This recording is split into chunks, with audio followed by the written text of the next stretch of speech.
ये पितृपक्ष श्राद्ध क्या होता है, श्राद्ध क्यों मनाया जाता है और श्राद्ध कैसे मनाया जाता है। हिंदू धर्म में पितृपक्ष का विशेष महत्व होता है। धार्मिक मान्यताओं के अनुसार पितृपक्ष की अवधि में तर्पण, पिंडदान व श्राद्ध कर्म किया जाता है। इस समय जो व्यक्ति अपने पितरों का तर्पण, पिंडदान व श्राद्ध कर्म करता है, उन्हें अपने पितृ का आशीर्वाद प्राप्त होता है।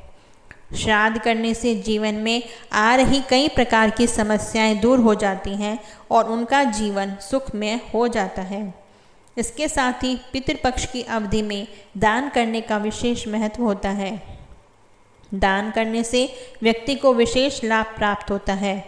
हर साल पितृपक्ष की शुरुआत भाद्रपद माह के शुक्ल पक्ष की पूर्णिमा तिथि से प्रारंभ होती है, जो अश्विनी मास के कृष्ण पक्ष की अमावस्या तक रहती है। ऐसे में आइए जानते हैं इस बार पितृपक्ष कब से शुरू हो रहा है और इस दौरान श्राद्ध कैसे किया जाना चाहिए। कब है पितृपक्ष 2023।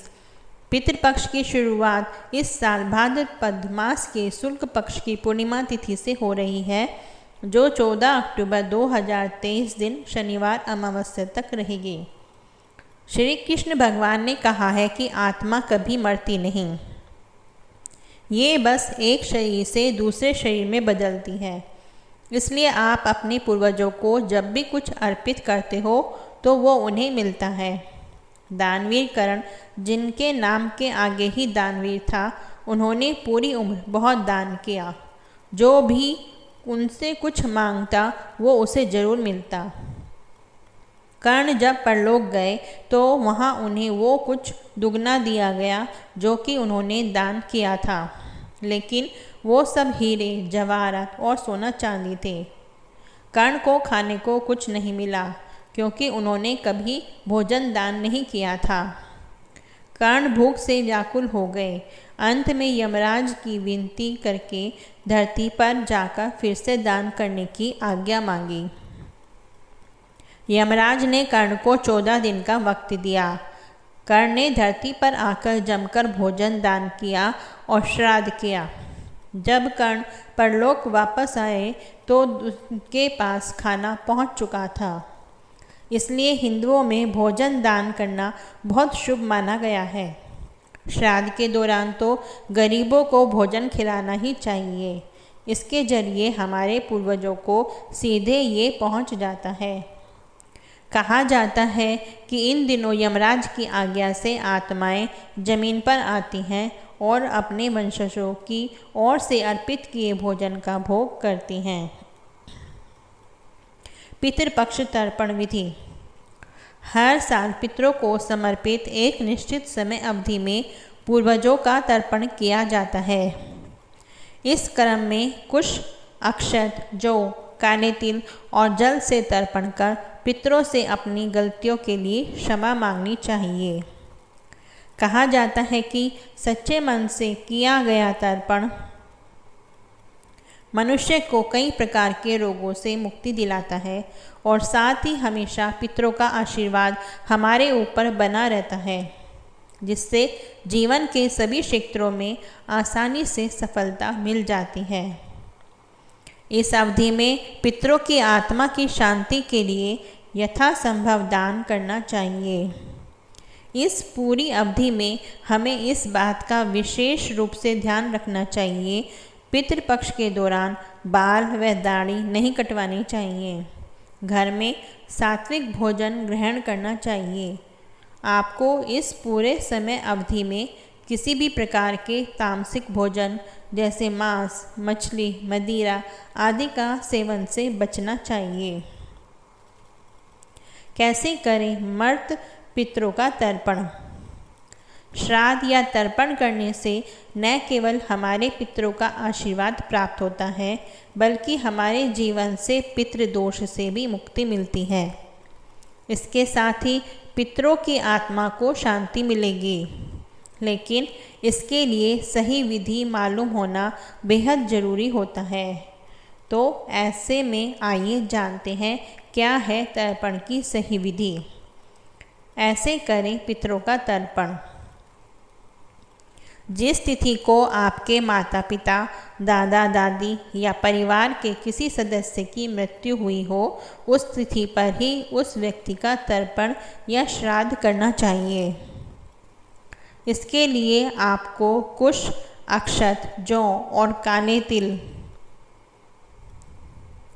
का उपयोग करना चाहिए।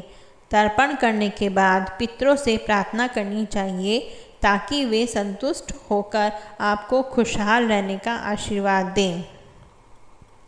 जब आप देवताओं के लिए तर्पण करें तो उस समय आपका मुख पूर्व दिशा की ही ओर होना चाहिए। साथ ही आपके हाथ में कुश और अक्षत भी होनी चाहिए। देवताओं के लिए तर्पण करने के बाद जो और कुश लेकर ऋषियों के लिए तर्पण करें। इसके बाद दक्षिण दिशा की ओर अपना मुख कर लें। कुश से मानव तर्पण करें। सबसे अंत में दक्षिण दिशा में मुख कर लें और काले तिल व कुश से पितरों का तर्पण करें। पितृपक्ष में शामिल करें ये विशेष सामग्री। हमें पितृपक्ष में श्राद्ध क्रम करते हुए समय पूजन सामग्री में विशेष रूप से रोली, सिंदूर, छोटी सुपारी, रक्षा सूत्र, चावल, जनेऊ, कपूर, हल्दी, देसी घी, माचिस, शहद, काली तिल, तुलसी के पत्ते, पान, जौ, हवन सामग्री, गुड़, मिट्टी का दिया, कपास, अगरबत्ती, दही, जौ का आटा, गंगा जल, खजूर इत्यादि चीज़ों को अवश्य शामिल करना चाहिए। पितृपक्ष में इन सामग्रियों को पूजन में शामिल करने से पितृ प्रसन्न हो जाते हैं। इसके बाद दक्षिण दिशा की ओर अपना मुख कर लें और कुशा से मानव तर्पण करें। सबसे अंत में दक्षिण दिशा में मुख कर लें और काले तिल व कुश से पितरों का तर्पण करें। पितृपक्ष में दान करते समय इन बातों का रखें विशेष ध्यान। शास्त्रों के अनुसार पितृपक्ष में स्नान, दान, पिंडदान और तर्पण करने से पितरों की आत्मा को शांति मिलती है। माना जाता है कि इस दौरान अगर हम गरीब, असहाय या किसी ब्राह्मण को दान करते हैं तो पितरों को हम इस 84 लाख योनियों से मुक्ति मिलती है। हाँ, कहा जाता है कि पितृपक्ष के इस समय पितृ यमलोक से धरती पर आते हैं और अपने वंशजों को आशीर्वाद देकर यमलोक चले जाते हैं। तो ऐसे में आइए जान लेते हैं कि हमें किन किन चीज़ों का दान करना चाहिए। पितृपक्ष की अवधि में करें इन चीज़ों का दान। हिंदू धर्म में दान करने का सबसे पुण्य कार्य बताया गया है। पितृपक्ष की अवधि में गोदान का सबसे श्रेष्ठ दान माना जाता है। मान्यता है कि गौ माता का दान करने से व्यक्ति को सुख समृद्धि का आशीर्वाद प्राप्त होता है और पितरों को श्री हरि के चरणों में स्थान मिलता है। इसलिए आप इस दौरान गोदान का भी दान कर सकते हैं। इस दौरान आप गुड़ का भी दान कर सकते हैं। ऐसा करने से पारिवारिक जीवन में मिठास आती है और पूर्वजों का आशीर्वाद बना रहता है, जिससे कई प्रकार की समस्याएं भी दूर हो जाती है। साथ ही आपको मानसिक तनाव से भी मुक्ति मिलती है। श्राद्ध पक्ष के दौरान गाय के घी का दान भी सबसे शुद्ध माना जाता है। ऐसा कहा जाता है कि उसमें सुख समृद्धि की प्राप्ति होती है। इसके साथ ही जिन जातकों की कुंडली में पितृदोष है उन्हें भी विशेष लाभ प्राप्त होता है। पितृपक्ष में सफ़ेद चावल और काले तिल का विशेष प्रयोग किया जाता है। इसलिए किसी भी ज़रूरतमंद व्यक्ति को पितृपक्ष की अवधि में गेहूं, चावल या तिल का दान अवश्य करना चाहिए। ऐसा करने से पितृदोष समाप्त होता है। इसके साथ ही विभिन्न प्रकार के कार्यों में सफलता मिलती है।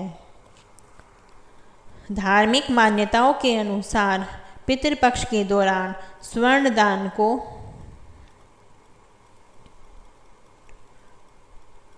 बहुत ही लाभकारी माना जाता है। इसलिए सामर्थ्य के अनुसार किसी भी व्यक्ति को स्वर्णदान कर सकते हैं।